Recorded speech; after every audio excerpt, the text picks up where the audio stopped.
It's the season finale of Fake News Friday. We'll announce the biggest fake news narrative of the year as chosen by you, the true north viewer. Plus, I'll be joined by a special guest who has been criticizing what he calls the media party for years and years now. I'm Candice Malcolm, and this is the Candice Malcolm Show.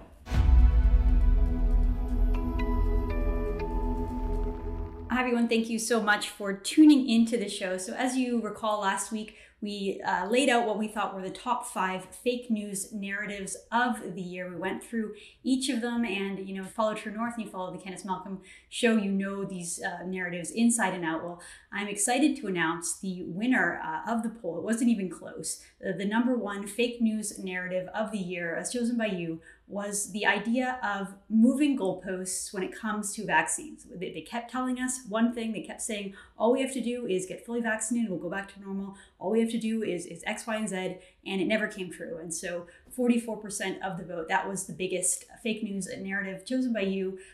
Number 2, there was a tie for second. The first one was that unmarked grave story, and the second was the legacy media's outright defense of Justin Trudeau throughout the federal election.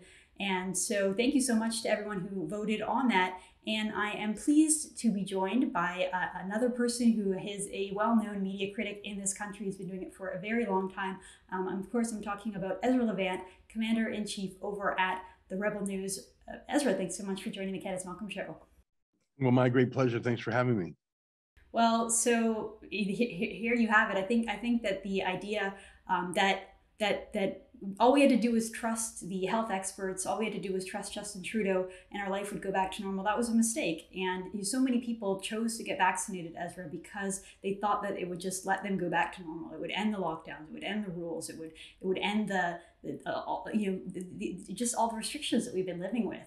And I think that we experienced one of the biggest bait and switches that we've ever experienced. I'm wondering if you could comment on what just happened in 2021 with regards to vaccines and COVID, and what you think that the role that you think that the media played in that. Yeah, I think it's a libertarian's nightmare come true. I mean, for many years, I was a little bit skeptical of the purest libertarians out there, the Ron Pauls, who would talk about the welfare warfare state. But I see all of those warnings. I mean, it's almost like the conspiracy theorist of 2019 was simply a couple of years ahead of time. I think that when we were told 2 weeks to flatten the curve, that was to get us to accept something that wasn't acceptable. Hey, guys, I know it's a violation of your civil rights, but just 2 weeks and we're through this. I don't know if you remember, Donald Trump sent a hospital ship to New York port and the port of LA to take thousands of COVID patients who were overflowing the hospitals. They were turning convention centers into makeshift hospitals. The Army engineers were working on that. None of those were ever used. The hospitals were not overrun. Even in Canada, where we don't have enough hospital beds because we have a government-run healthcare system, they were never overrun. So the premise by which we were thrown into this whole emergency was proved fake within 2 weeks. And yet here we are after almost 2 years. But it's not just Justin Trudeau, it's the entire public health deep state. And I know that phrase sounds kooky, but really, who's been making the rules the last 2 years? Very few of these policies have been debated on in Parliament, let alone voted on. They're not even written by cabinet ministers in an executive capacity. These are individual public health officers of every city and province and federally who are just issuing edicts that change regularly, that make no sense in practice, that have no accountability session in a parliament. The judiciary has been compliant to the point of submissiveness. The media has been cheerleaders for this because the media loves a war. And the war on COVID is also a war on individual freedom, a war on small government. Every institution in society has failed. The courts, the media, the government, and the opposition. Pop culture. I mean, you see late night comedy shows basically becoming infomercials for Pfizer. And my last point would be, where's the left?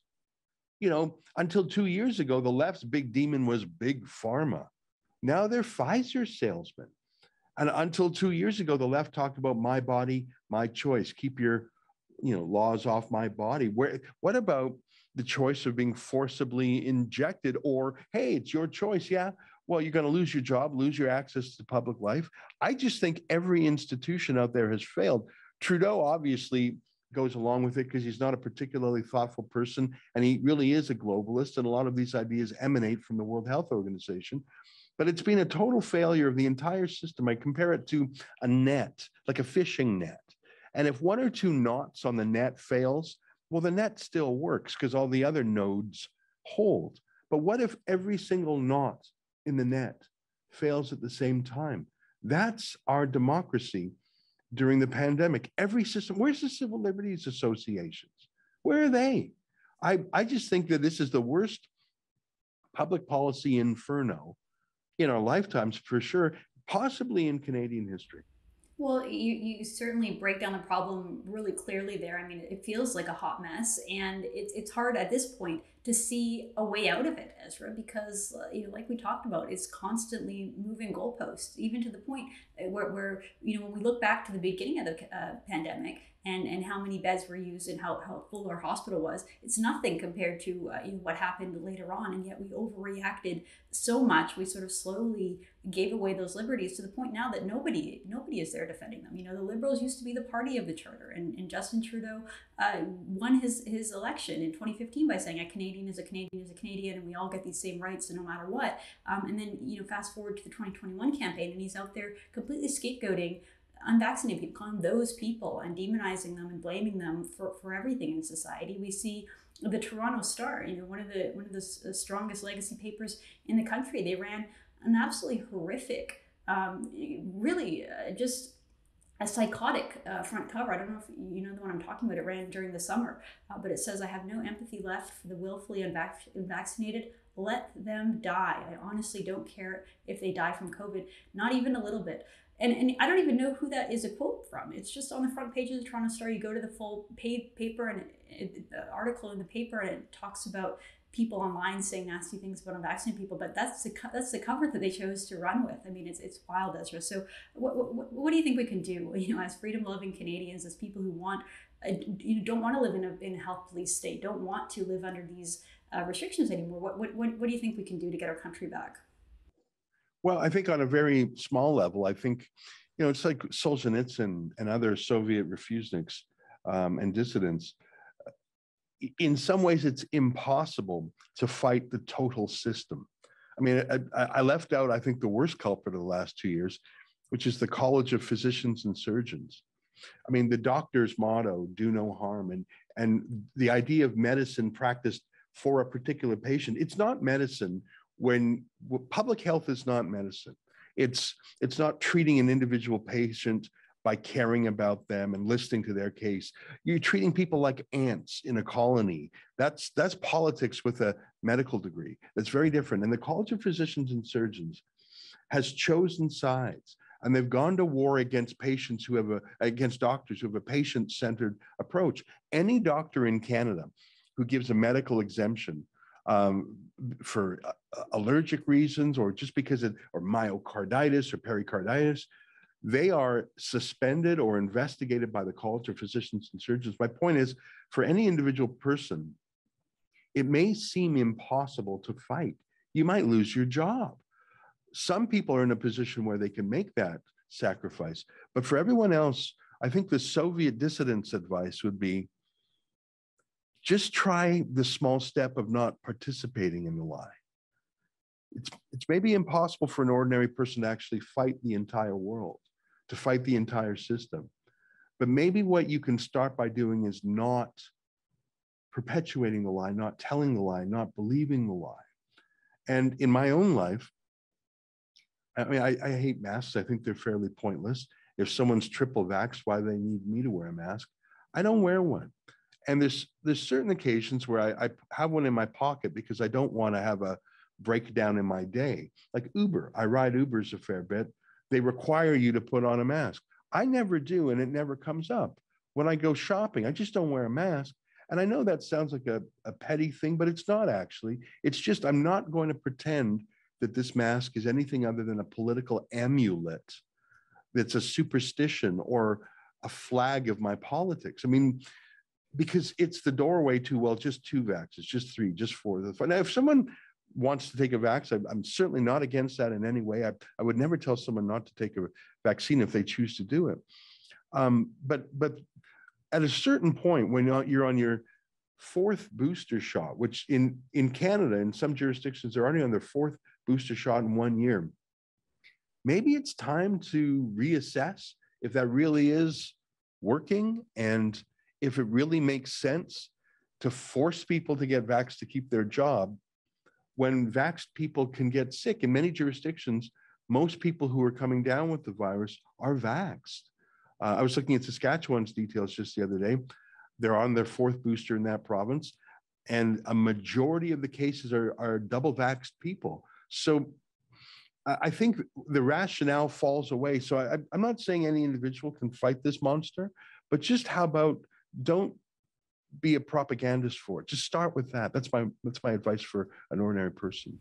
Well, that's great. I heard someone else say the same thing, that even though this person is fully vaccinated, they refuse to show their vaccine card, that they refuse to participate in the system where we're saying that you need to show papers in order to get into a restaurant or go into a doctor's office. And, they just, even though they are vaccinated and they do have the papers, they refuse to show it, just exactly like you're saying, a small act of civil dissidence, because we don't want to live in a society where we are required to show our papers to get into basic places, and also that we have one set of rules for one class of people and another for another. So I think that's good advice. It's sort of sad that's where we've become, comparing ourselves to Soviet dissidents. Ezra, well, I want to talk a little bit more about some of the big media fake news narratives of the year, and some of the stories that just the media just showed their true colors. And I know you've been a critic of the media party, what you call the media party, for a very, very long time. So maybe you could just tell us a little bit about why you call the media party, and if you had 1 or 2 of your own examples of some stories that the media just got flat out wrong this year. Sure. I mean, there's a lot of ways to describe the phenomenon that we see in Canadian media. The fact that more than 99% of journalists in Canada take the government bailout from Trudeau. And that's not an exaggeration. There are literally 1,500 media companies in Canada, including, bizarrely, like the Canadian Auto Association. They have a little magazine. Even they take the media bailout. Like literally everyone is on the dole except for you and us and Blacklocks and maybe 5 others in the country: Western Standard Online, Spencer Fernando, and I'm almost done my entire list. So what do you call that phenomenon? Some people call it the corporate media, because I think that's true. The legacy media, because they used to have a gravitas and authority. That's fairly accurate. But I think that if you look at how it operates, I think it operates like a political party. They have a common set of beliefs. And it's really the sameness of it, because there's not a broad spectrum of opinion. For example, on the core issue we're talking about, lockdowns, vaccines, if you would dare to say, well, I'm skeptical of vaccines, I've had all my vaccines all my life, but I'm a little skeptical of this one that's been rushed into market, especially now that we know that the virus only really affects the very old in a serious way. And there's some side effects that are showing up, especially for young men. Even if you say it in the most modest way, you're a kook, conspiracy theorist, alt-right. There's no room for a spectrum of opinion in this. What is that? That's a political party. They have a discipline amongst themselves. They will attack anyone within the party who is not on all fours with their policy. They attack outsiders.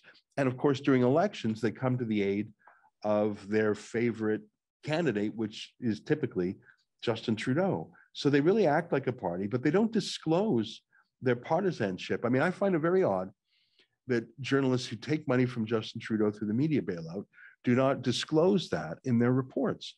I mean, if it was the tobacco industry that was giving hundreds of millions of dollars to these news outlets, that would be a disclaimer, or that would be called an ad.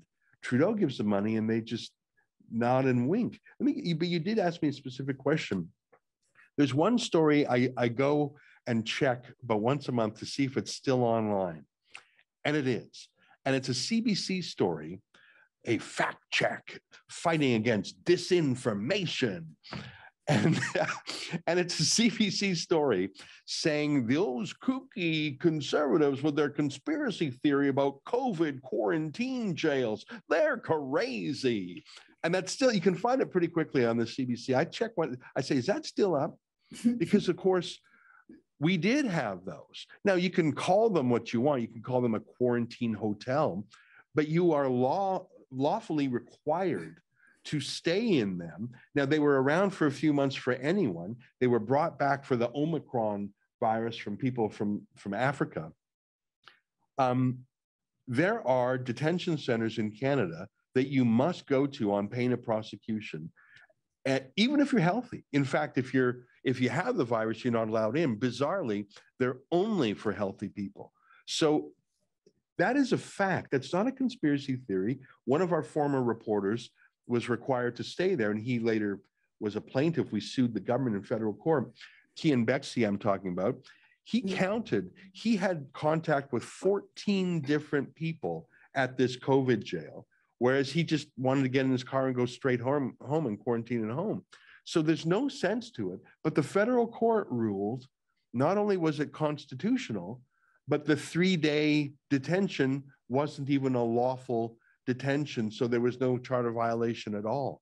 So the media lies about it, the courts uphold it, and of course there's some hotel chains making a lot of money off it. The entire system's broken. The Canadian Civil Liberties Association hiding under their desk. By the way, just like in the United States, there's a disproportion of new Canadians and minorities who are skeptical for whatever reason about the vaccines. So you have, if I was a lefty, I'd be talking about systemic racism. Black people, new Canadians, less likely to be vaxxed. So they're being marginalized and segregated. I find there's a classist issue as well. You see all these fancy events where the politicians or the celebrities don't have masks on, but all the serving staff do. What happened to the classists? What happened to the champions of the working men? You see these unions, Unifor, CUPE, so many unions not fighting vaccine mandates, being in league with the employer. You know, there's an old saying, if the union and the company say the same thing, one of them is not needed. So where are the labor union champions for the working men? Because if you're in a labor union and your union won't fight the company for you, you've given away all your rights in collective bargaining. So I think another atrocious failure, I talked about the knots on the net being broken, the labor union movement completely co-opted by the government and big corporations. So I think that's part of the fake news. There is that these terrible things, they're not really happening. Those COVID jails are just a figment of the fever dreams of the alt-right. And don't worry about that pastor, Arthur Pavlovsky, being arrested like he's a drug kingpin on the roads of Calgary by a SWAT team. Don't even pay attention to that. We're certainly not in a civil liberties bonfire. Everything's fine. What are you, some sort of conspiracy theorist? The whole thing is fake news.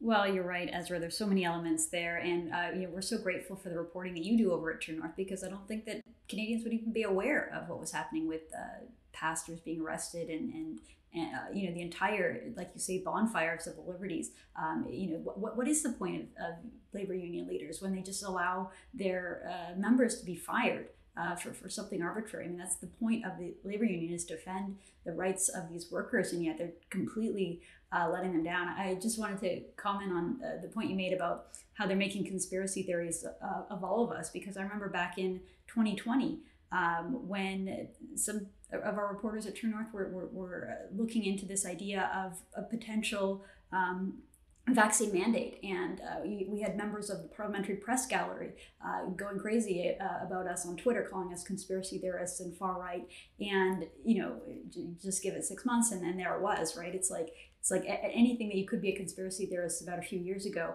just give it 6 months and it'll come true, which is pretty scary stuff. Well, I wanted to talk to you about this one story, because it sort of made it made a lot of conservatives sort of raise an eyebrow and wonder about the CBC. First of all, the CBC is doing this weird thing now where they publish op-eds, they publish perspectives, and they're all far left perspectives, as you would imagine. But there was one written by a woman, I hadn't heard of her before. Her name is Ziha Rehman, and it was about how she was an Elections Canada worker who wrote this really deranged piece about how she greeted people all day and interacted with Canadians who turned out to be hateful, awful people, right? And so you're waiting for the punchline. What was she talking about? Were there a bunch of people in her district, in her riding, that voted for a neo-Nazi party or something? Was there an independent neo-Nazi party? No. She was just talking about the Conservative Party, not even the People's Party, Ezra, but the Conservative Party. The fact that the CBC decided to run this piece, I mean, what does this say about, first of all, the state broadcaster, but also our elections, the integrity of our elections? When these are the kind of people who are running Elections Canada, they're so hateful and they're so deranged that they think that anyone who's white, anyone who's a conservative is just an evil racist person out to get them. Yeah, I mean, a good way to test if something is unacceptable or racist, I think a good shorthand is just to switch the race around. And how would you feel if they were talking about a different group? I did read that insane, psychopathic rant. I mean, it was shocking. And what was shocking about it is not just that it was someone's weird imagination. Like, there was not a single incident.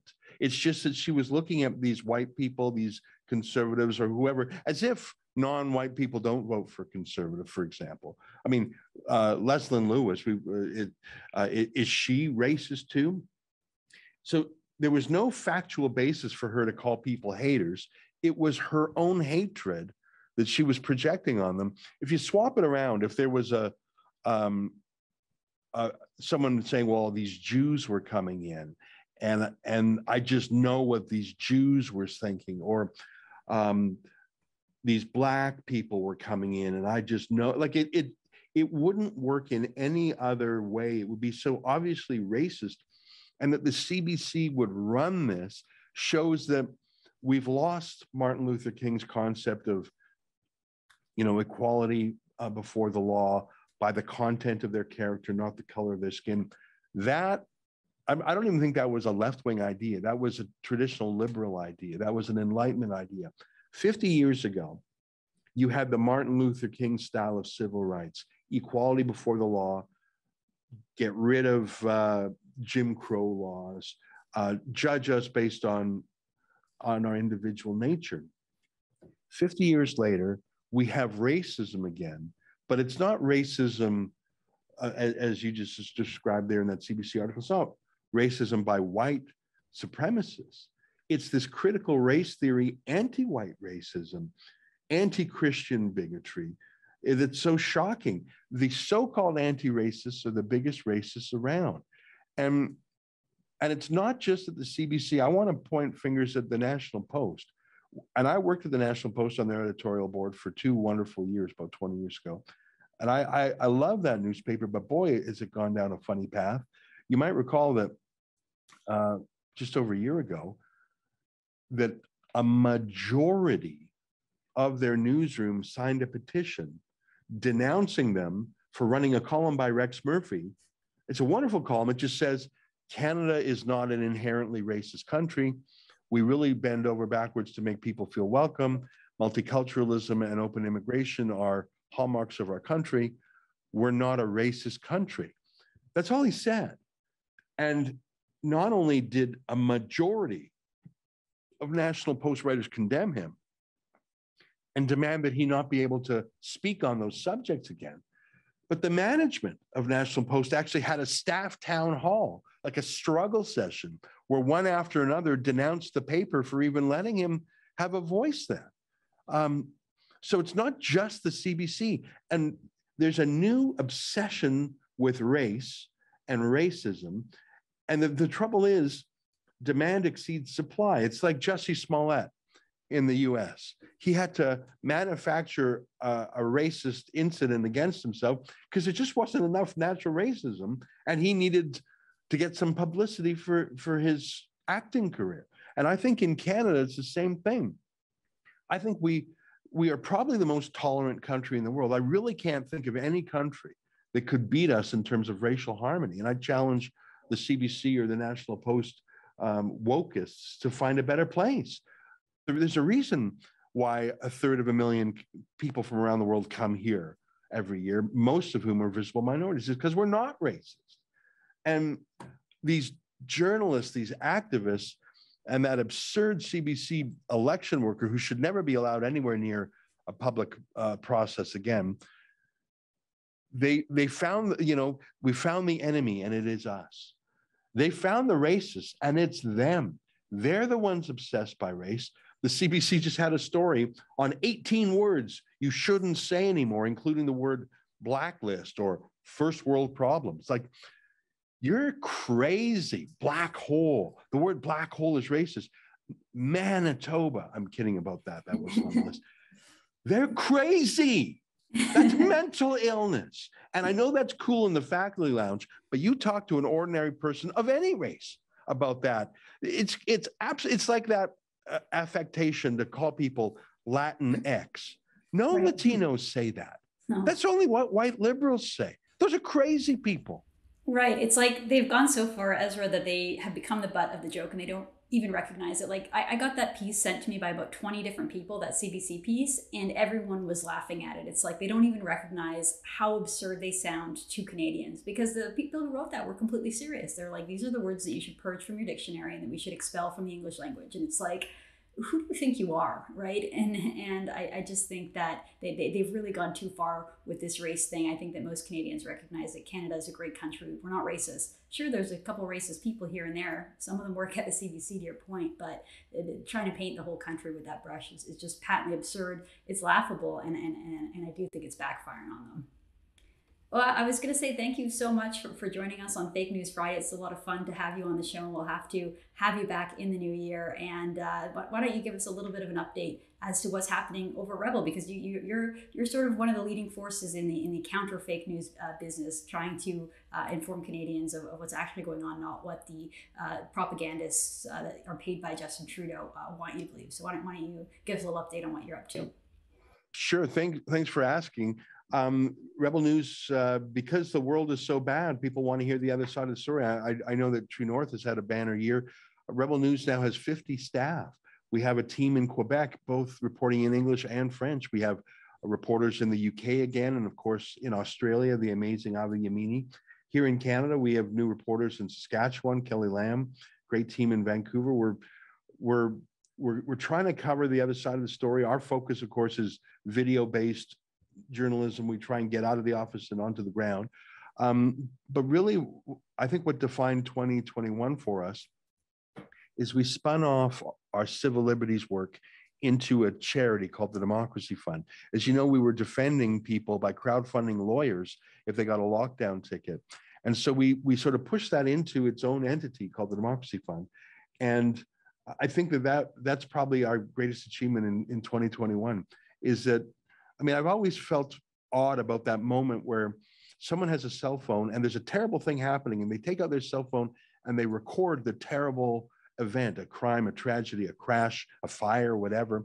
Because on the one hand, I'm really glad that I saw it and I wouldn't know about it if they didn't film it. But on the other hand, part of me thinks, put down the phone and help. So what should you do?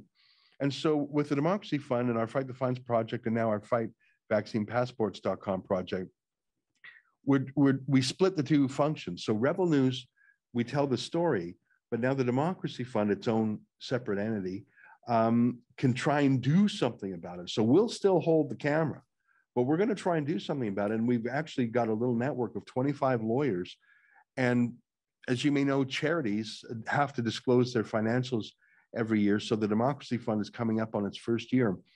And again, totally separate entity from Rebel News, different board, different directors, different bank, different everything.